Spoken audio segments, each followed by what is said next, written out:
Z aktivnega politika je ovadba seveda politično kočljiva. Ključni stavek v tej ovadbi je vaše domnevno sporočilo v kriptirani klepetalnici, ki smo ga tudi slišali v prispevku, torej ta nadzor, opravljen in vse, kar naj bi sledilo, ker naj bi ga delili tudi z nepooblaščenimi osebami, denimo strankarskim kolegom Hajdinjakom. In tako naj bi kršili zakon. Ali ste takšno sporočilo vendarle dejansko delili? Ne. V tej skupini, ki jo objavljate v vaši televiziji, tako sporočilo ne obstaja. Se mi pa zdi tudi nekorektno delo nekaterih vaših novinarjev. Včeraj smo imeli terenski obisk, brez da bi kakorkoli videl ali poznal kazensko ovadbo, so me novinarji spraševali, če smo res izdajali tajne podatke. In jaz sem seveda rekel, da ne jaz osebno, ne katerikoli drug član Nove Slovenije ni izdajal tajnih podatkov in da ne obstaja nobena klepetalnica, ker bi se tajne podatke izmenjevali.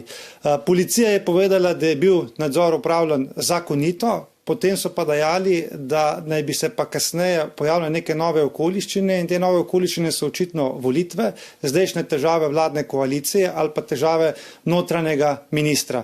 In obtožujejo me, da naj bi izdal informacije, ki jih je policija sama predala generalni sekretarki Svobode, Vesni Vuković, ta pa potem naprej portalu Necenzurirano. In v vmesnem obdobju 5 mesecev se ni zgodilo popolnoma nič.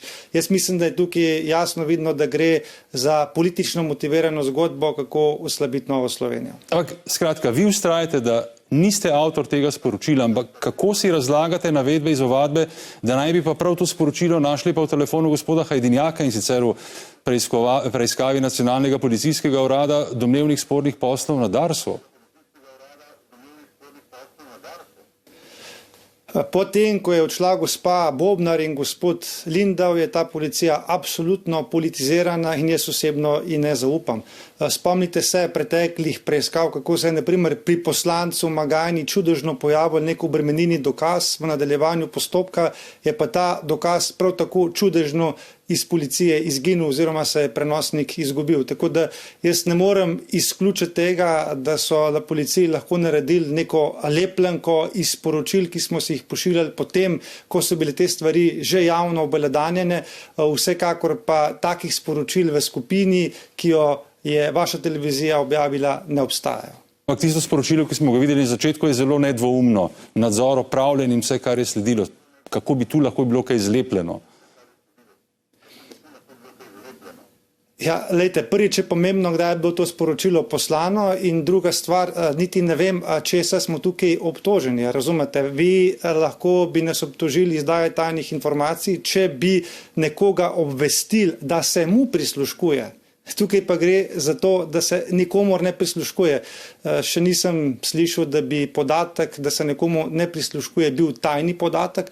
To je nekaj podobnega, kot da bi me obtožili, da sem izdal tajni podatek, ker sem vam povedal, da smo se na Knovsu pogovarjali, da je danes, zdaj v tem trenutku večer.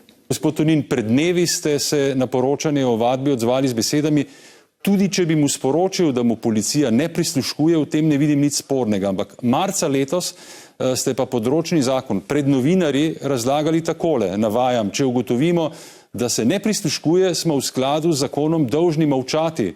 Mar to pomeni, da ne vidite nič spornega, če se kdo ne drži zakona, zlasti poslanec, predsednik neke parlamentarne stranke?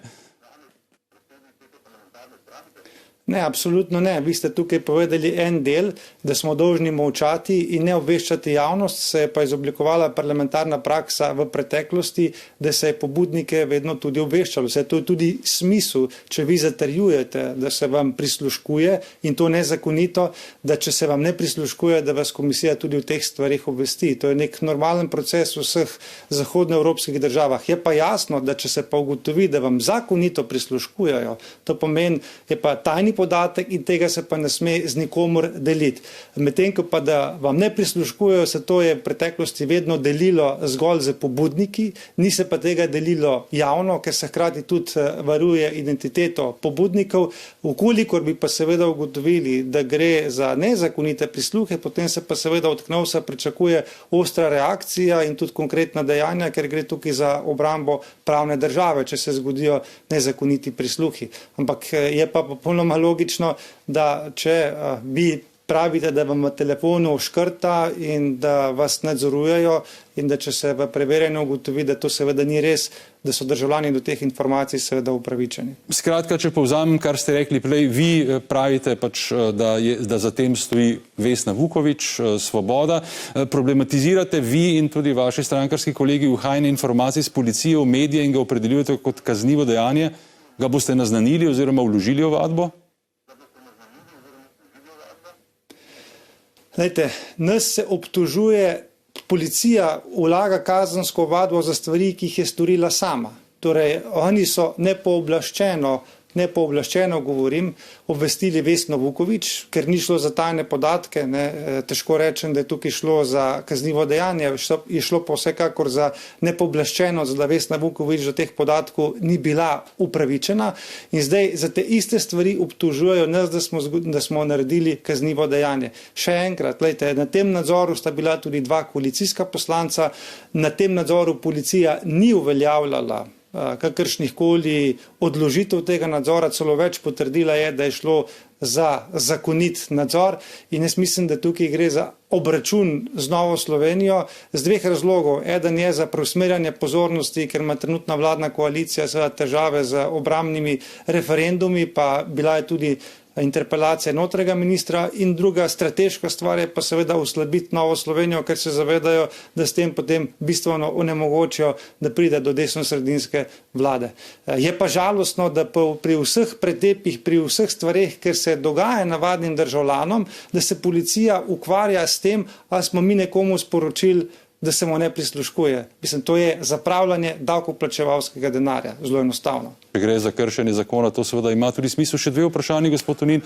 Ali je vaš umik z mesta predsednika... Ne, gospod Bergant, ne gre za kršenje zakona, to moramo midva razčistiti, ker ne gre za kršenje zakona, ker zakon piše, da se v primeru nezakonitih prisluhov to javnost obvesti, zakon pa ne piše, da v primeru, da se vam ne prisluškuje, ne smete pobudnika obvestiti. Zakon o tajnih podatkih pa zelo jasno piše, da tajnih podatkov ne smete izvajati in v skladu s tem smo člani KNOVS tudi delovali.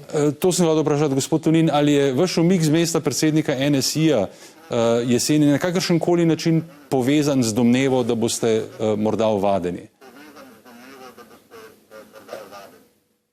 Ne, v ničemer. Mi smo te stvari že davno nazaj vedeli. Prvič se je ta stvar pojavila že pred evropskimi volitvami. Potem se je zgodba zgolj nadaljevala s tem, ko so nas zasliševali, tako da nam je bilo popolnoma jasno, kot že v preteklih primerih, naprimer v primeru arbitraže, kot smo isto kazensko ovadili, ali pa v primeru Lepe Nataše. Skratka, kadarkoli dregneš v vladno koalicijo, kadarkoli sta zraven Damir Črnčec in Vesna Vuković, je največkrat odziv kazenska ovadba. Zato, da te zaposlijo časovno, zato, da te finančno obremenijo in da se opozicija ukvarja s temi stvarmi, ne pa s tistim, da je treba gledati pod prste vsakokratni oblasti. In tukaj mi ne bomo odnehani, bomo še vedno naprej neizprostna opozicija, pa ne vlagajo kakršnekoli kazenske ovadbe pričakujejo. Seveda pa pričakujemo tudi, da bo tožilstvo, ki upamo, da ni politizirano kot policija, to ovadbo zavrglo, ker če v primeru Urške Klakočar Zupančič, ki je dobesedno ravnala v nasprotju s poslovnikom in prepovedala in onemogočila parlamentarno preiskovalno komisijo, bo najverjetneje tudi pri nas ravnalo tožilstvo na isti način, da bo ovadbo zavrglo, ker smo ravnali na zakonit način in v skladu s parlamentarno prakso. Čisto na koncu še prosim za kratek odgovor. Že veste, kako bo vaša poslanska skupina glasovala v petek ob ponovnem glasovanju o referendumu o obrambnih izdatkih? Vem.